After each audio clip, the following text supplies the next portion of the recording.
It is 3 p.m. here in Cairo. My name is Ahmed Nader, and now it's time for a comprehensive look at the events taking place here in Egypt and the world with Panorama News and the News Hour.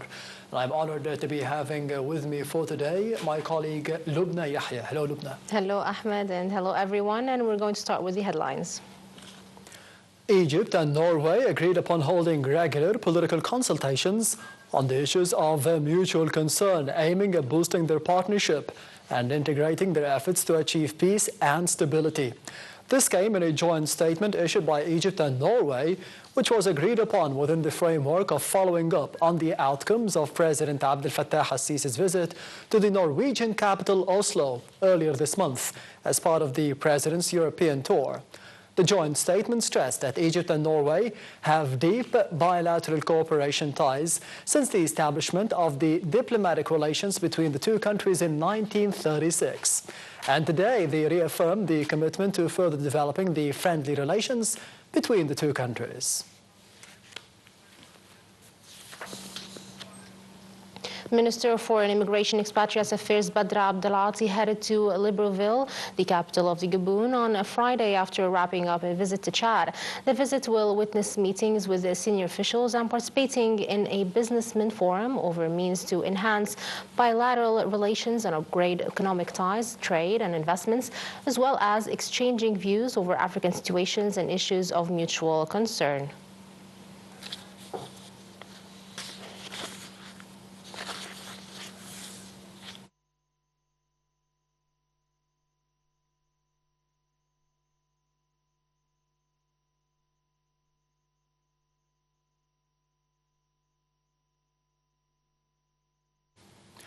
Earlier, the Minister Badr Abdelati delivered a message from President Abdel Fattah al-Sisi to the President of Chad, Mohammed Idris Deby Itno, that lauded the historic and cultural ties binding the two countries.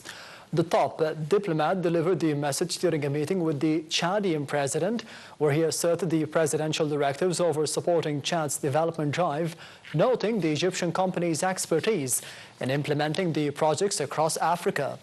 Foreign Minister Abdelati also held talks with the Chadian counterpart Abdurrahman Ghulamallah over promotion of cooperation levels in political, economic and trade fields.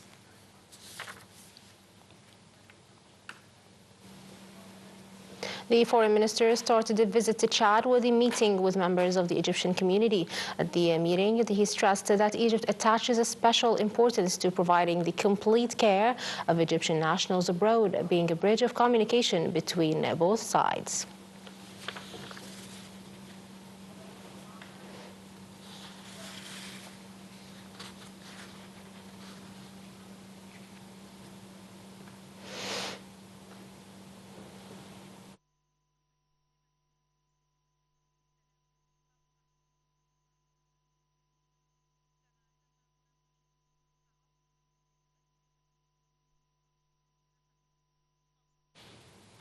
As part of his visit to Chad, the foreign minister participated at a closing ceremony of a training program organized by the Cairo International Center for the Dispute Resolution in Jamina. Abdelati said the program, which is held for the first time in Chad, aims to boost the national Chadian capabilities in topics related to border checks, migration, displacement, and combating the cross-border threats. The top diplomat said that the program is part of the Egyptian keen interest in exchanging the expertise and boosting the national institutions' resilience in fellow African countries amid rising numbers of refugees due to the disputes, terrorism, or the humanitarian disasters, mainly in the Sahel and the Horn of Africa regions. Israeli occupation forces on Friday set fire at one of northern Gaza's last functioning hospitals after forcing its staff, the patients and the injured to leave. The hospital officials had been resisting army orders to evacuate the hospital, which was hosting about 350 Palestinians since an Israeli ground offensive began nearly 3 months ago in northern Gaza's Bethlehem town.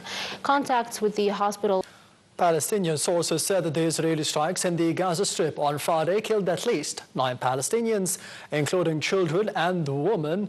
A day after similar attacks killed at least 45 people, including journalists. 8 of the dead, including a child, were killed in strikes at houses in Gaza City in northern Gaza. At the other end of the Palestinian territory, a woman was killed in the attacks at a house in the Rafah city. Meanwhile, the chief pediatric doctor at the Nasser hospital in Khan Yunis said 3 newly born babies had died from a severe temperature drop this week as the winter cold set in.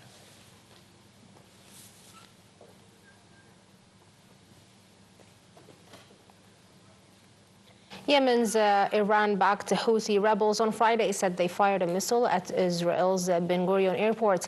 The new attack comes a day after Israeli raids pounded Sana'a International Airport and other targets in Yemen. A Houthi statement said that they also launched drones at Tel Aviv and a ship in the Arabian Sea, stating that Israeli aggression will only increase the determination and resolve of the Yemeni people to continue supporting the Palestinian people. Israel's military earlier Friday said one missile that was launched from Yemen was intercepted before crossing into Israeli territory.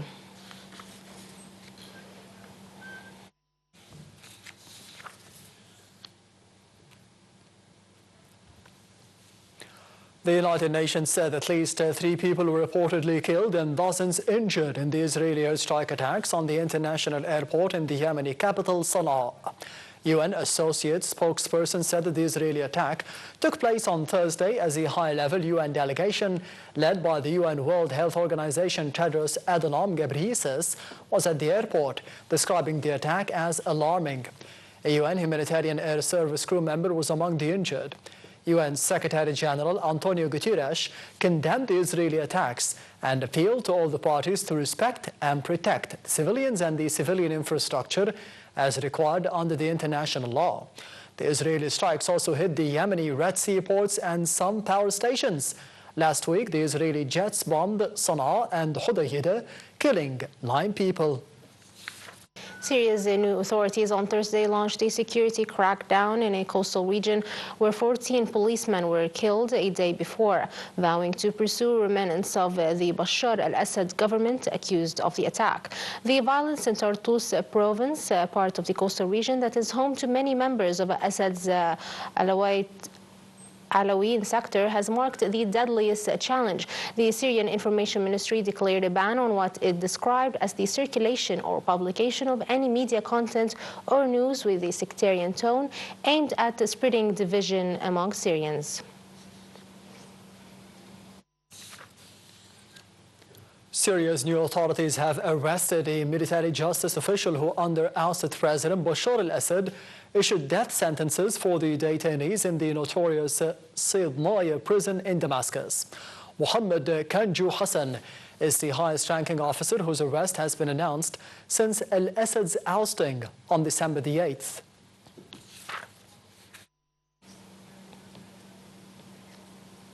The Israeli occupation military said it conducted airstrikes on Friday targeting infrastructure on the Syrian-Lebanese border near the village of Janta, which it claimed was used to smuggle weapons to the Hezbollah group. It did not specify whether the strikes were on the Syrian or Lebanese side, but they came a day after Lebanon's army accused Israel of violation of the ceasefire agreement by attacking Lebanese sovereignty and destroying southern towns and villages.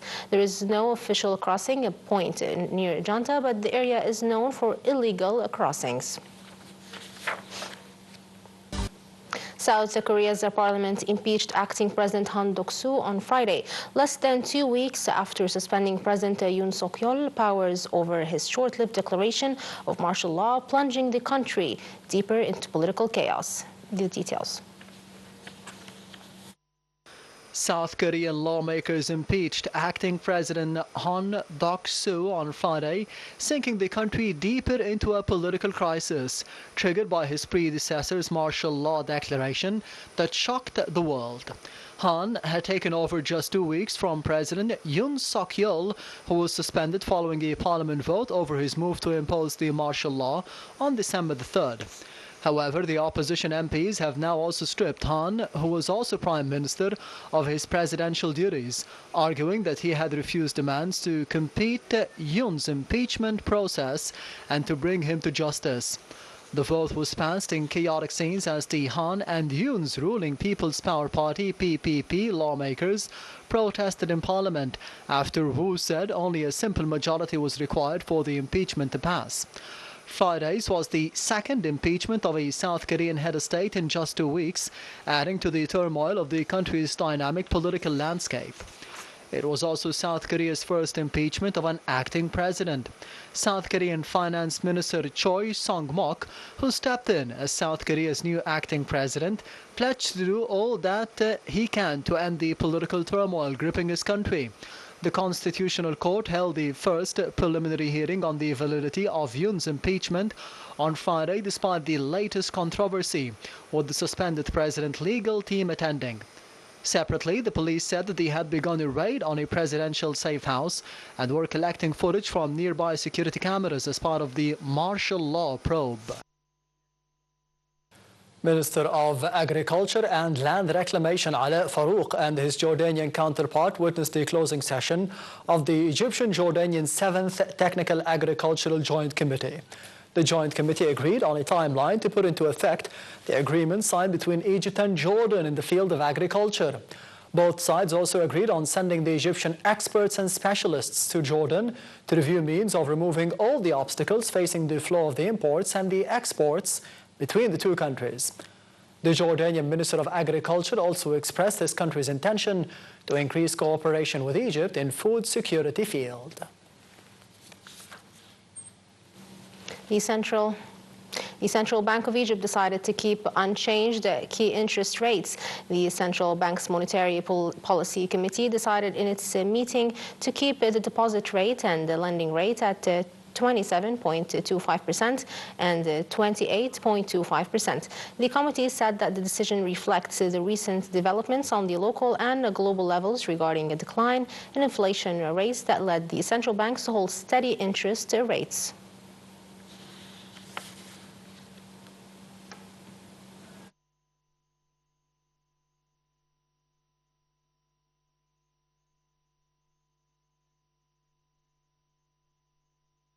And this brings us to the end of the Egypt news or Panorama News for now. And of course, we will be heading to the coverage with my colleague Lubna Yahya after the end of Panorama News. Lubna.